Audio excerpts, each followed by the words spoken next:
چونکہ اللہ غیب ہے تو غیبداں کے بغیر اسے مانا نہیں جا سکتا، اس لیے اللہ نے اپنے کرم سے نبی بھیجا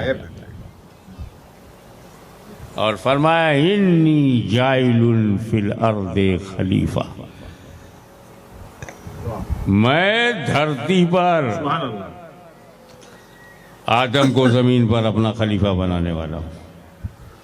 بے شک خلیفہ میں بات کروں گا، زمین پر اللہ کے خلیفہ، کہ خدا تک جانا ہے تو نبی تک،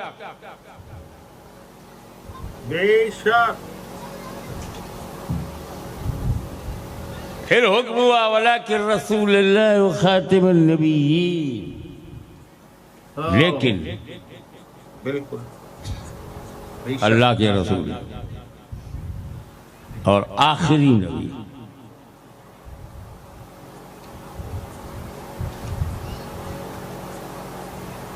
آخری نبی، ان کے بعد کوئی نیا نبی نہیں آئے گا۔ نہیں آئے، اس کے بعد کوئی نبی نہیں نبی آنا۔ آتے کائے کو آئے کیوں؟ کوئی نبی نہیں آنا۔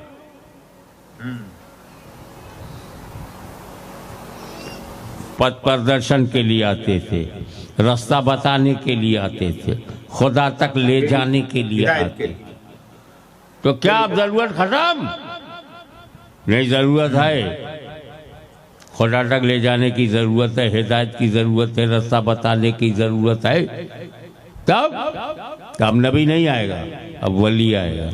السلام علیکم دوستو، یہ ہیں ہاشمی میاں صاحب، آپ لوگ بخوبی آپ کو جانتے ہیں، اور آپ نے ایک بہت اچھے موضوع پر تقریر کی ہے، اس کا ایک حصہ میں لے کر کے حاضر ہوا ہوں آپ کے خدمت میں، اور آگے آپ دیکھیں گے کہ کس طریقے سے آپ نے اس ضرورت پر کہ اگر اللہ غیب ہے تو اللہ کو جاننے کے لیے نبی کی ضرورت ہے، اور نبی جب سرکار دو اللہ علیہ وسلم آخری نبی ہو گئے اور ان کے لیے یہ ہو گیا کہ صاحب یہ تو آخری نبی ہیں، اس کے بعد کسی نبی کو نہیں آنا ہے، تو پھر آگے کیا ہوگا؟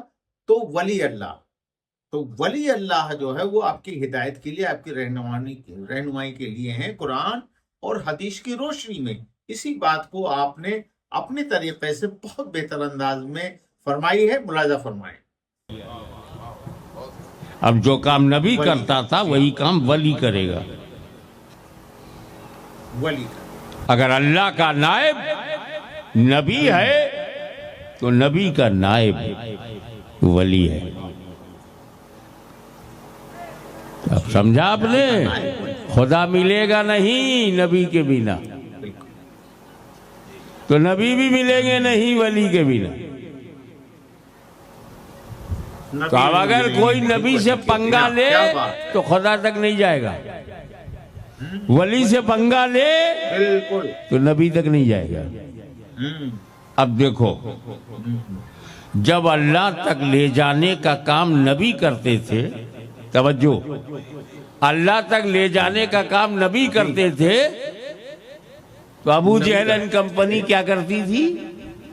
نبی کے پاس مت جاؤ، روکتی تھی، ان کی بات مت سنو، کان میں کاٹن ڈال لو، روئی، آواز نہ جانے پائے۔ پھر ان کو دیکھو، موسیٰ کے پاس جانا مت، نمرود نے طاقت لگا دیا ابراہیم کے پاس جانا مت، ابلیس نے پوری طاقت لگا دیا نبی کے پاس جانا مت، کیونکہ ابلیس کو پتا ہے، شیطان کو پتا ہے، جو نبی مل گیا تو خدا مل گیا، بندے کو نبی تک جانے مت دو۔ نبی مل گیا تو خدا مل گیا۔ کس سے روکتے تھے؟ نبی کے پاس جانے سے روکتے تھے، دھیان سے سنو، نبی کے پاس جانے سے روکتے تھے۔ اب جب نبی کی جگہ ولی آ گیا تو شیطان نے پوری طاقت لگا دی، ولی کے پاس جانے مت دو۔ کیا بگاڑا ہے ولی نے تمہارا؟ اجمیر آیا، 90 لاکھ کو کلمہ پڑھا کے چلے گئے، کیا بگاڑا ہے تمہارا؟ کیا بات ہے، سبحان اللہ، کیوں روکتے ہو؟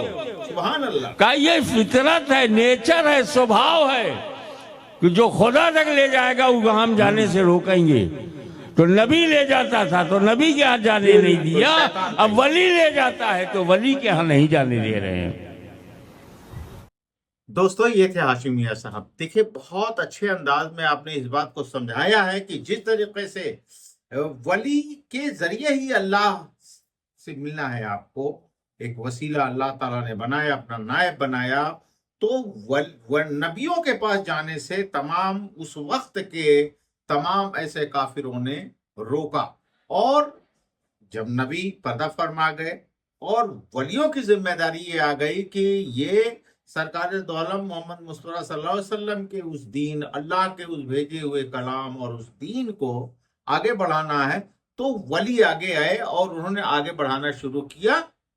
تو اس پر بھی شیطان نے کسی نہ کسی طریقے سے ان ولیوں کے پاس جانے سے روکا ہے، اور آج بھی ہمارا عقیدہ ہے کہ ولی زندہ ہیں، تو ولیوں کی مزارات پر ان کے ہاں حاضری دے کر کے، اور جہاں رحمتوں کا نزول ہوتا ہے وہاں اللہ سے دعا مانگنے کے اس شرف سے ہمیں محروم کرنا چاہتے ہیں اور روکتے ہیں۔ اس بات کو ہاشم میاں صاحب نے بہت بخوبی بتایا ہے۔ ہمیں امید ہے کہ آپ کو سمجھ میں آ گیا ہوگا، اور آگے پھر بھی ایک تقریر کا کچھ حصہ جو آپ کے لیے بہت ہی فائدے مند ہو، ایمان افروز ہو، لے کر کے حاضر ہوں گا۔ اپنے دوست شبیر احمد سوری کو اجازت دیجیے، پھر ملاقات ہوگی۔ اللہ حافظ۔